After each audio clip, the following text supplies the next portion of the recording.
Alright guys, let's talk 10 forgotten school isekai anime with OP protagonists today, with no time to waste. Looking at number 10. Chrome-shelled regos.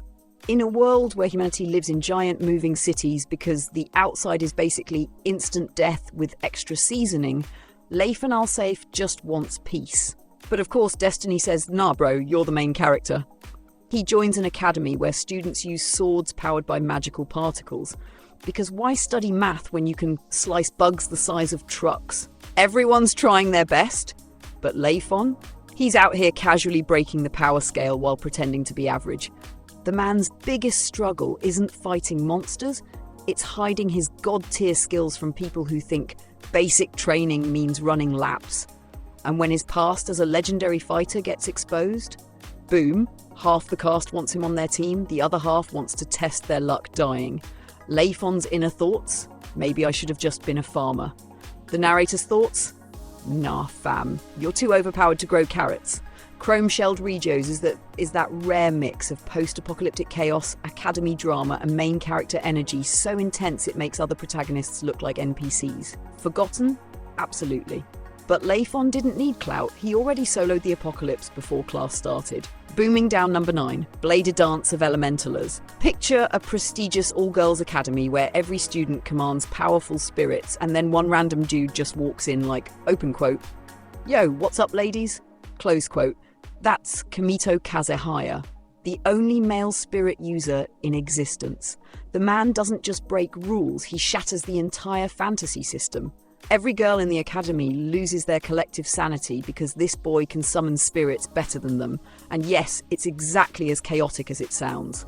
While the girls are trying to discover themselves, Kamito's just trying not to die from embarrassment or assassination attempts. Inside he's thinking, open quote, "Please let me live a normal life." But outside, he's dual-wielding ancient spirits like it's Tuesday. Close quote. The main heroine, Claire Rouge, keeps calling him a pervert while also clearly simping for his power level. And let's not forget, every episode, another spirit wielder shows, "I challenge you, mysterious transfer student," only to get emotionally and physically destroyed. Bladed Dance of Elementalers is what happens when harem comedy meets battle royale, and the main character doesn't even want the throne. Forgotten? Definitely. But Kamito's poker face, while surrounded by exploding tsunderes, deserves a historical monument. In short, man gets isekai'd into a girl-only magic academy, and instead of getting expelled, he becomes their final boss.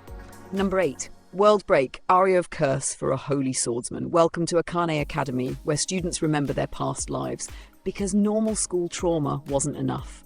Enter Moroha Haimura, a chill guy who suddenly recalls he was once both a holy swordsman and a dark sorcerer. Translation, he's basically 2 cheat codes in one body. While everyone's struggling to awaken one past life, Moroha's out here slicing demons before breakfast and nuking them before lunch. Inside, he's like, I just wanted to study, but Destiny's like, nope, time to save the world again.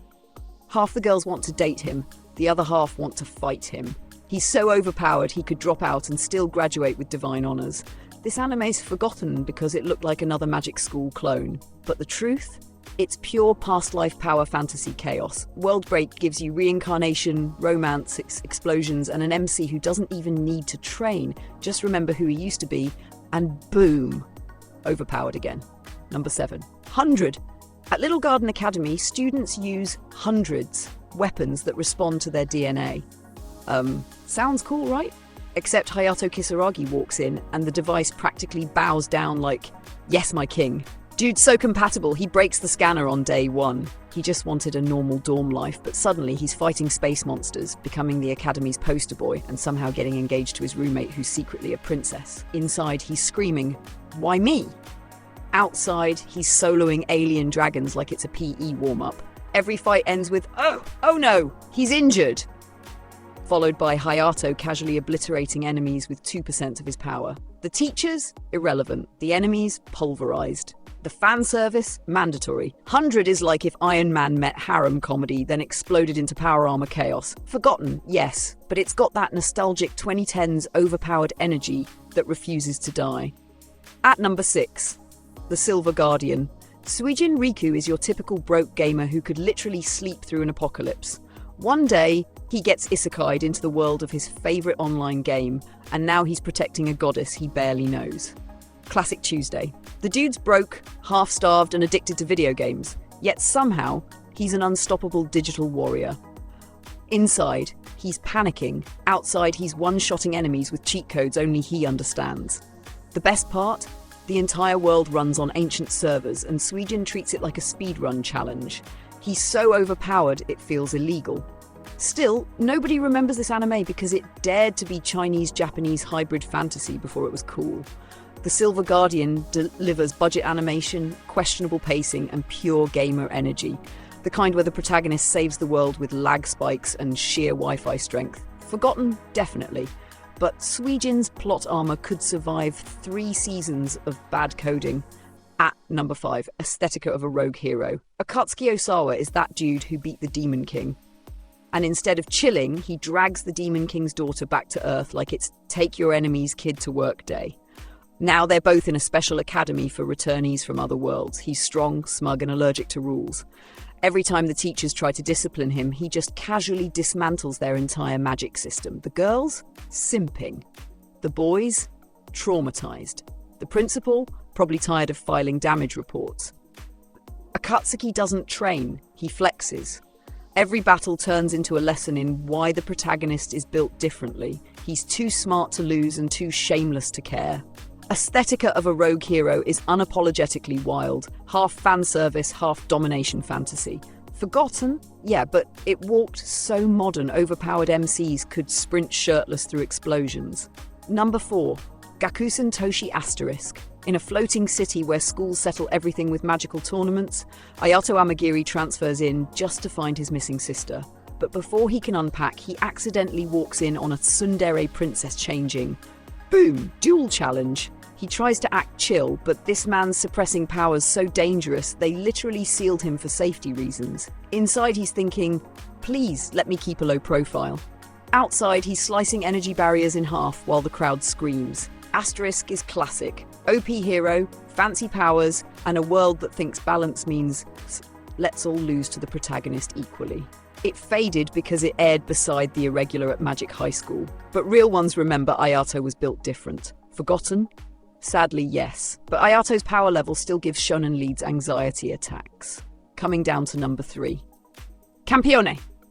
Godu Kusanagi was supposed to live a chill life. Instead, he slays a literal god on vacation and gets promoted to Campione, aka walking divine nuke. Now he's attending a magic academy, surrounded by priestesses and witches who either worship or want to fight him.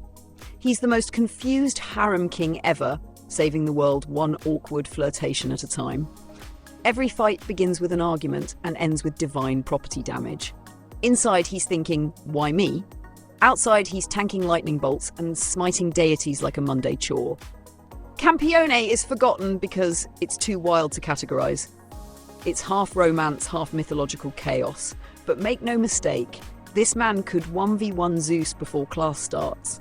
At number 2, Trinity 7. When Arata Kasuga's town gets wiped from existence, he's like, okay, that's new.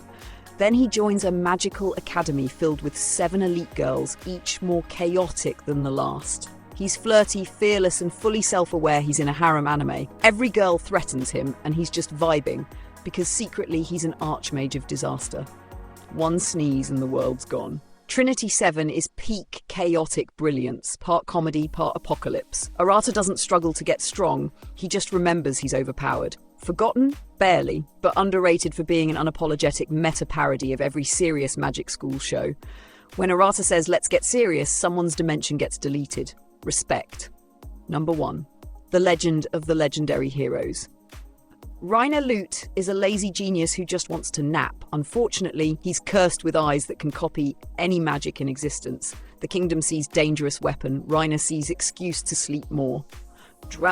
Dragged into politics, betrayal and war, he accidentally becomes one of the strongest mages alive. He complains the whole time while casually vaporizing armies. Inside, he's screaming 5 more minutes. Outside, He's rewriting reality. Legend of the Legendary Heroes is dark, criminally forgotten. It's the perfect mix of tragedy, sarcasm, and OP despair. Reiner didn't ask for greatness. Greatness tripped over him mid-nap. Forgotten? Yes. Legendary? Absolutely. Thanks for watching. Like and subscribe for more videos, guys. Emma vs Anime, peace out.